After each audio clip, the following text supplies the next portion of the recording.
Welcome back to Bonanza Disc Golf and to another episode of Project 100, where I take you along my off-season training to go from an MA1 disc golfer to playing some Pro Tour events next year as I train to be full-time on tour, because that's a lot of what this channel is about. So if you're interested in that stuff, subscribe after you're watching the video and you know that you like it. Right now, we are at UCF, University of Central Florida, hole 12. We're gonna play holes 12 through 18. This one's 230 feet, it looks like, straight up the gut here, and I'm gonna explain what we're doing along the way. This is a problem already for the video, because I don't exactly know what I'm wanting to throw here. I have a couple options. I could throw a mid-range, just a little bit softer, backload my grip, meaning that I throw it with a little more control than front loading, which gives you more power. And I kind of like that because of the low ceiling. I could also try a putter or try an overstable putt and approach disc, like my tactic here, which is what I think I would like to do, ideally. I just don't quite have trust in this disc or this shot right now. Should be simple, just gotta hit the line. Eesh. Into the high ceiling. That brings me to what we need to talk about today. I was hoping to not get to that already. So today's video is gonna be about how to know what to focus on in your training. At the beginning of Project 100, I had like these main goals. Hey, I wanna add 100 feet of distance, I'm gonna putt a lot, I'm gonna do a non-disc golf workout, but I actually realized I needed to hire a coach. So I actually hired Josh from Overthrow Disc Golf to be my actual coach for disc golf. And the first thing that he had me do was a little frustrating, and I didn't really like it, and that's what we're doing in today's video. However, even though I didn't really like it, it was still a really good thing for my game. Got about a 60-foot putt. Wind is coming left to right.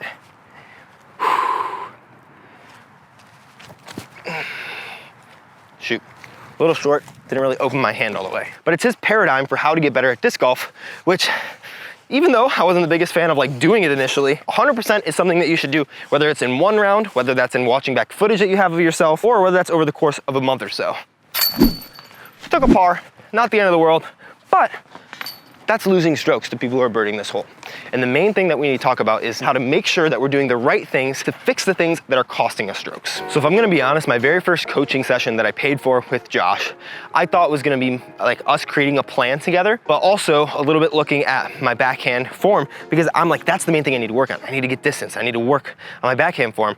And that was true, and we have done that future coaching session. But in the first coaching session, the main thing that we focused on, honestly, was what I'm gonna call, and he probably has a different name for it, strokes lost worksheet. I'm gonna put one on the side of the screen here for that last hole, and we're gonna do it for every hole. And we need to think about, for me, driving, upshots, and putting, and the ways that I'm losing strokes, whether that is strategical, like how I'm playing the hole, what are the mental things, the physical things, the form things, and the focus things that I'm not doing. So mentally on that hole, I didn't really think I was gonna miss that putt. I thought I was gonna make that putt, even though it was from 60 feet, so that's good mentally. Off the tee, the only thing that would have been a problem was indecision and not full trust in my disc choice, because I haven't had as much time with those exo hard tactics. I really like my razor claws. I had a lot of time with an old zone, and I wasn't really comfortable with that, and so there was a little indecision, and that probably led me to not commit, which leads us into a second thing, which was a form problem. And that form problem for me is, first off, we're like completely revamping my form, so I'm trying to focus on that while I'm also filming all these videos. But the form thing is nose up, and because they were nose up, they went into that ceiling there. Now things go nose up for me for a couple reasons. One of them is a lack of commitment, which is a lot of what it probably was. Shows itself in lack of follow through. But another form thing in my putt was not opening my hand fully and fully extending that to get that full commitment on the putting side of things. And the one last thing would be the wind read. I didn't really on the tee have the wind read that is really pushing us from the left to the right. And so that probably lifted our disc a little bit because there was a tail as well. So they're just all those things that I should think about.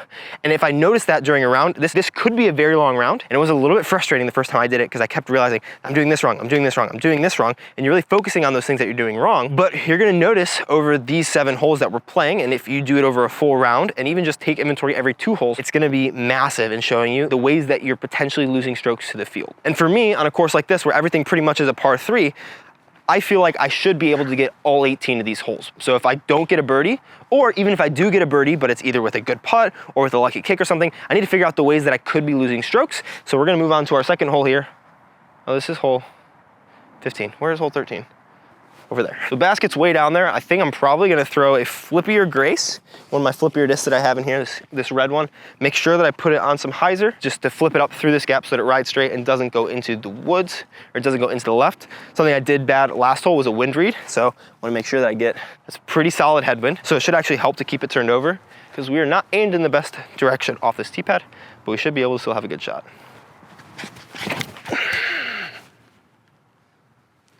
Man, this new form work feels so awkward.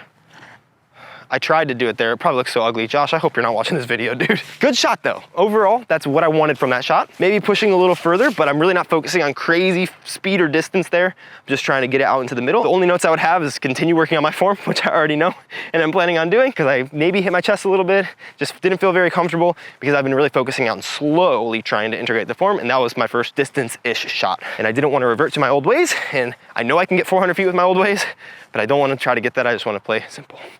All right, wind read there was good. Now we're pretty much straight headwind, so I'm gonna note that. I'm gonna look at our distance. I think we're about 190, not even close. 240 feet out, just a forehand. I could throw a turnover, but in the headwind, I think a stable forehand, probably with my felon. Keep it out to the left on some hyzer, because the headwind will keep it stood up and it should be able to push on the hyzer. And the headwind is also, looks like now coming a little bit from the right to the left. I could definitely disc up here, but I think just keeping low hyzer is good, and the forehand keeps us away from the out of bounds.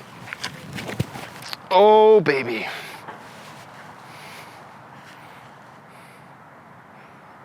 What do you think I did wrong there? A little nose up release, probably? That honestly could have been attributed to, I felt like I had to throw that harder than if I was throwing a rive. And even though it's only 240 feet, I feel a little more comfortable. Oh my gosh.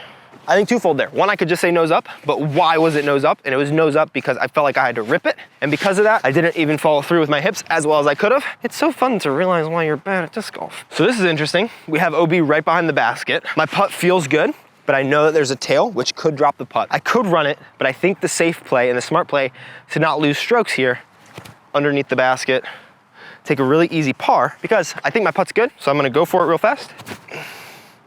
And that's how you go OB. Oh, stayed in bounds, but that's how you go OB really fast. That was the right play. That was a really good play. Unfortunate, but smart. So we're even through two, and I already talk a lot, so this one's 58 yards, 180 feet, just on the other side of that palmetto. So I'm just gonna intro the holes, play them out, and then give you my ideas of what I would put on the sheet in terms of what I need to fix. And honestly, there might be things that like I'm overlooking, but that's okay, because there are big issues that I can fix now, and then we can figure out the rest of it later. A little bit of wind, so I think I'm gonna play the low skip shot with an overstable mid-range.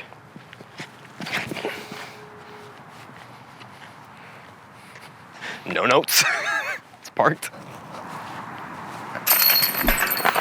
All right, hole 15 is about 215 feet, just up and around. I am noticing though, right now, my shoulder, right, not my shoulder even, right here, feeling a little strain. I mean, I did lift for the first time with some new muscles yesterday. I'm feeling a little strained, so I'm just gonna make sure that I baby that, have good form. On this one, I think I'm just gonna throw that same overstable mid, leave it out there, let it come back.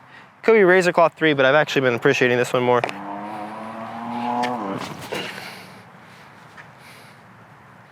That was just a lack of speed. That's a lack of commitment because I didn't want to hurt myself, honestly. It feels fine. That feels totally fine, so. Should be good, just a little wary. All right, here's a little important thing. Well, first off, I should have just actually thrown this the distance. I could have also disked up to a fairway, but here we got a couple options. I mean, I could just go straight at it here. It's a little tight no matter what, but I should probably get down because of the low ceiling. So now I have much more ceiling to work with. This is a very tight shot. Oh, good bid. Guess my notes there, just practice silly putting places. All right, hole 16, another 216 footer. Straight ahead of us. Probably just, could be forehand or backhand. I think inner core backhand though is probably my play here. Could be something more stable on a hyzer, but I like the straight shot right now. The hyzer's probably a little safer, but I feel like straight is a little bit less work on my body. That's fine. I mean, that should be inside the circle. Not as good. I could have left it out a little bit wider. Could have thrown it a little bit higher. Could have thrown it a little flatter. I don't think that's a really big disc choice issue. Probably just, a lot of this is just I need to work more on my form. That's so much of what it is. And when I did do this, I did it at Tom Brown Park, playing from the longs, like basically the Tallahassee Open layout. And I was just like, everything that I was missing nose up. And a lot of that is just commitment, which comes through having a good follow through. And then also a lot of that's just mental of like believing in my game and knowing that I can hit that. So hopefully we can get down to our 3 down. All right, actually a little shorter than I thought. I thought it was gonna be pin high. All right, hole 17 is only like 170 feet. These are like the shortest holes in the world. Gonna be just another inner core shot because we don't wanna put something that's too overstable because it could roll down the backside of the hill and go out of bounds. Into the basket. Short, but perfect. So before we get to hole 18, like I said, I did have a coaching session with Josh, and all my coaching sessions with Josh, as well as any other coaching that I have with another trainer who is a licensed athletic trainer, his name is also Josh, who I'm doing my lifting programming with. Any coaching sessions like that stuff, I'm gonna be putting those on my Patreon for all tier levels to get access to. So if you want access to like the more full version of what those sessions entail, that'll all be over there. Some of them, well, it's a park job, could just be a little bit boring, so I don't keep them on the main channel, and that way people who are supporting me at a little bit deeper level get access to some cool stuff that doesn't really make for great videos, but can be good content if you want to mine through all of it for the gold. Well, that was pretty good. Let's go ahead and all right, on hole 18. All right, hole 18 here. It's another 210-foot shot, super slanty tee pad, not great, but I could throw the inner core, but there's a wind pushing us off the lake, which is helpful. And I don't wanna have to like throw a perfect shot. Obviously I wanna throw a perfect shot, but I want the disc to mitigate my misses. So I'm gonna throw my tactic, which I'm gonna put just out to the right, hugging that shoreline flat, and it should stable right in close to that basket.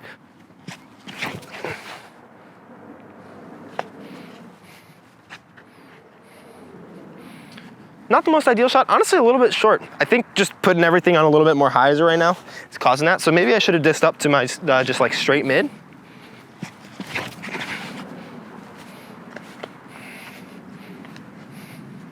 Yeah, working on my form, things are coming out a little bit more hyzer just because that's the easier shot. So I'm wondering, I'm gonna try the inner core now just to see. I'm gonna try to keep it straight at it.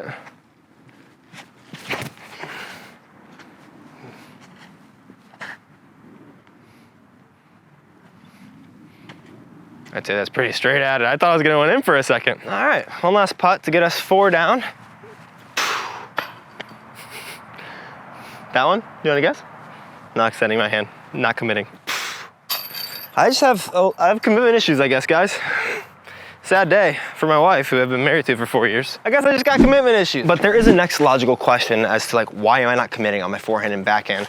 And even my putt sometimes. Putt, I think, is a little bit different than forehand and backhand. My putt is a little bit because I'm like just timid of like the wind. A lot of that is what it is. I'm timid of putting in the wind. So I just need to get more work putting in the wind, more reps. But in terms of forehand and backhand, I think the main reason why is because I don't trust my form, which is why for me, form work is so important right now, because I'm not trusting that I can really hit what I want to hit 100% of the time. If I don't trust my form and actually hitting my spots, that's the main thing I'm needing to work on, which is why my commitment issues are both practicing that follow through and making sure that every single time that I throw, I'm following through so that it feels weirder to not follow through, but also getting the reps in with my backhand and forehand to get that down.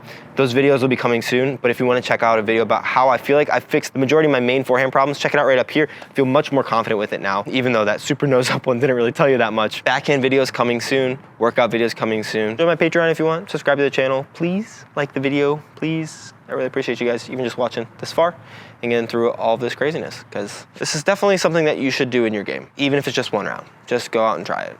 It'll be frustrating, but it'll be really good for you. Okay, love you, bye.